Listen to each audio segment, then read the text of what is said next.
Mama. Hi. Can you get in that chair? Yes. Sure, get in that chair. I All can right, get you. all right, all right. My boy. Now I feel like I gotta get all together. So, Mama, Yeah. why are you here? I don't know. You know what this is, what's going on? I did, you know. Well, we have been in production for 8 years. And so this is the birth of it, and a lot of the significance, and people will get to learn who you are in a second, but a lot of that comes from, I think, the upbringing and the training. So we know the first question we ask, do you have a business? Do you have a business? I do You got a business? What's your business? D&D organizational designs. Well, legacy designs is what I'm changing it to. Okay. And that came from D&D is David and Devereaux, my two sons, you. So that was birthed from how I raised you all and how I wanted to help other women, young mothers. Yeah. So that's how that is. When it comes to what you see me doing now versus other times we had in life, what did you do to help unlock a young man's potential? Well, you were so special, David. Yeah, I think when you was about 3 or something, we saw you. It was a commercial that came on, had some music or something playing. We had gotten you a little piano. And then when the music played, you would actually mimic the music. So we saw that you had some type of musical gift then. You know, you were quiet, introspective, but then you had a brother who was much younger than you, but he was just very boisterous and outgoing. So one of the things I did was to not try to merge you two together, keep you separate individuals. So I just saw that you were very quiet, you know, intense little boy. Your brother was the opposite, but for you, we just tried to hone that with you. We didn't try to make you outgoing, you know, in any way. When we did try, it didn't work. Remember, we tried to have you play basketball, and you was bouncing and dribbling. The ball kept going way up there. And we said, okay, let's just go ahead and stop this madness, because this boy, he doesn't do this. So, but I just tried to. I really didn't try. I just saw who you were, you know, the individuality, and you were just so different. You didn't like toys, so to speak. You would always try to find something that was just outside the bounds. But that's what I did pretty much with you. I guess you could tell people there's no reason asking how you met me, but I would say overall in life right now, currently, or as a mother, what has been your greatest challenge to date? Well, being a single mother, because you know, as you know, your dad was there for a period of time and then he was gone, so that was kind of like a shock to me. Kind of shell shock to me. So trying to make the adjustment with two boys, because I'm a mother, I didn't know how to really relate to boys a lot. So that was the hardest thing, you know, trying to connect with you without making you soft or making you feminine. So I did the best I could. You had a lot of male mentors, you know, and then I had to be taught a lot about how a man works and how he thinks, how he ticks, which I didn't know. So those things helped me to raise you, you know, in the best way that I could. But then I think the biggest thing was making sure that I understood that you were not my possession. You were an individual. That one day you would grow up and become a man.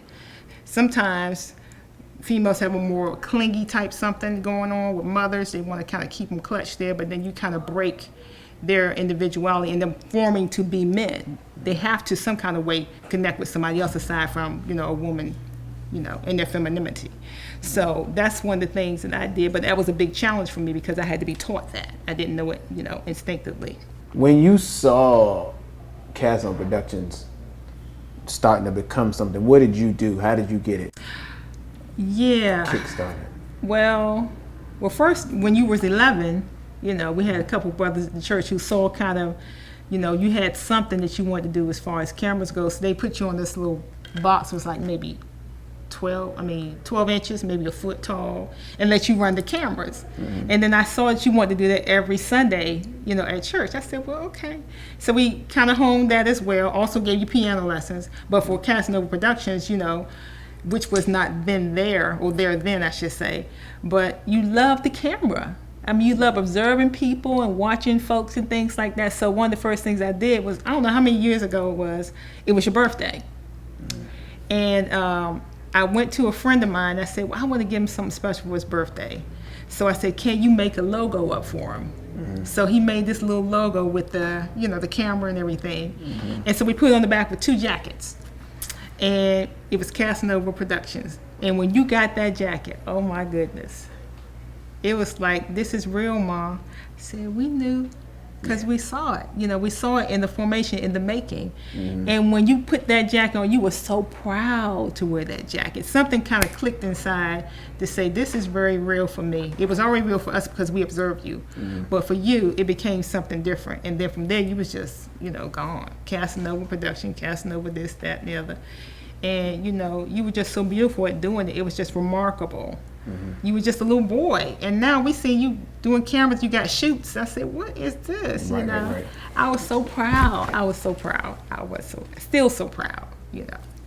I remember that, and I remember one of the things, and you could tell her too, Ma, that helped, which is why I work this way now. Is because something that you recognized, mm-hmm. and I learned about myself is I work good under pressure.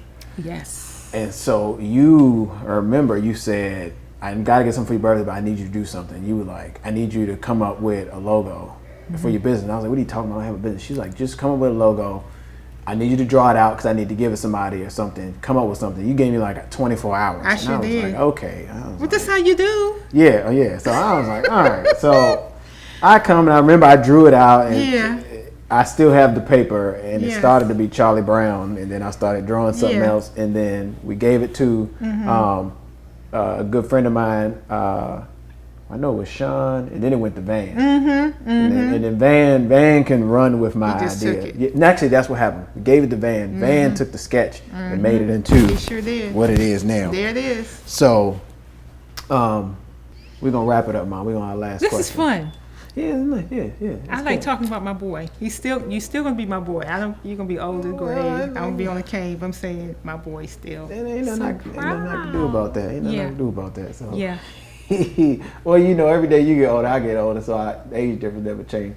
But that's a whole nother But can thing. I say this? What's up, Mom? I think aside from you being a film producer mm-hmm. or you're a beautiful man. I mean, I'm telling you, I'm not making this up. It is not for this camera and all this stuff because, I don't do these kinds of things. But I'm telling you, you're a beautiful man, very respectful. And I've seen you come through some serious life challenges beyond trying to build a business personally. And I'm telling you, I'm just overjoyed at who you become, David. Mm-hmm. Who you become. That made it worth to me. You may be calling this Women of Casanova Productions or whatever you want to call it. But I would like to say the man behind Casanova Productions, loving and kind, a wonderful father, and you made me proud. We've had our challenges, mama and son, but you just came back, you just bounced back. It's just remarkable to me that you've done these things, and and I see how people respect you, how listen to you, and I love you very much, David. I love you very, very much. I'm so proud. So for any mother, if this is about mothers and helping mothers kind of thing, mm-hmm. let them be. Let them be, especially if you got a son. Now, if a daughter, that's a little something different. But if you have a son, you have to make sure you understand that one day they will leave your bosom. They're going to go out into the world. You want a functioning, loving individual that goes out into the world. You don't want a fool. Okay, you don't want somebody who's abusive and someone who does not respect women or themselves. That's the thing that makes you the person you are, because you respect yourself. You carry yourself in a certain kind of way, you know. And so I love you for that. And I believe you're having a tremendous impact on the women that are here, you know. I believe that. I really do believe that. And it's an honor to be here, son. I'm telling you. You know, I don't like these kind of things, but for you, I would do this. Only for you or Devereaux. I promise you this. Right. But it's wonderful. And for my son, Brandon, I got to give a shout out to him. You know, he's been with you through thick and thin. Love him very much. Carl, I got to drop names here. People who've been with you, you know, who watch you over the years. And they can testify to some things. So, you know, if this is towards the end of this interview, I want people to know who you are. They can know who I am. But I need people to know that you're a beautiful person, David. I need them to know that, you know. And with that, am I done? I believe that's a good amen. way to wrap it up. All right. That's a cut. I mean, you can cut us, Mom. You can say cut. Peace and love. All right. Well, there you Trying to make the crowd leave. No. Right. It took me way back. What you need, Can I hug my boy? Yeah. I love you. I'm so proud of you.